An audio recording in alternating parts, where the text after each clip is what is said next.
എടാ ശരിക്കും അമ്മാവന് ഹാർട്ട് അറ്റാക്കോ? അങ്ങനെയാ കേട്ടത്. ഹലോ. ഹലോ, എന്ത് പറ്റിയടാ അമ്മാവ? അതൊന്നും പറയണ്ടടാ.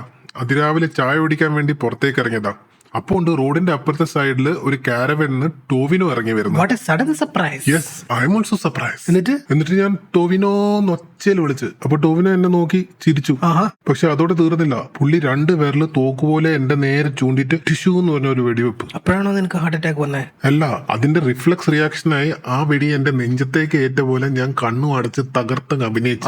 കണ്ണു തുറന്നു നോക്കുമ്പോൾ ടോവിനോ പ്രദേശത്തൊന്നുമില്ല. എന്റെ ചുറ്റുമാണെങ്കിൽ കുറച്ച് നാട്ടുകാർ കൂടിയിട്ടുണ്ട്. ഒരുത്തനാണെങ്കിൽ എന്റെ കൈന്റെ അകത്ത് ഇരുമ്പിന്റെ താക്കോല് തിരികെ കയറ്റാൻ നോക്കുക. നീ ഭയങ്കരമായിട്ട് അഭിനയിച്ചല്ലേ? അപ്പൊ സൈഡിൽ നിന്ന് ഒരുത്തൻ അതല്ല ഇത് ഹാർട്ട് അറ്റാക്കാന്ന് പറഞ്ഞ ഉടനെ അവന്മാരെന്നെ കോരി എടുത്തടേ. എന്നിട്ട് അവിടെയുള്ള ആംബുലൻസ് കയറ്റി ഈ ജംഗ്ഷനിലെ ഹോസ്പിറ്റലിൽ കൊണ്ടുവന്നു. ഇവിടുന്ന് ഒരു 3000 രൂപേന്റെ ടെസ്റ്റ് അവർ ചെയ്തിട്ടുണ്ട്. എന്റെ കയ്യിലാണെങ്കിൽ ആകെ ചായന്റെ 10 രൂപയേ ഉള്ളൂ. നിങ്ങൾ ഒന്ന് വന്ന് ഡിസ്ചാർജ് ചെയ്യടാ.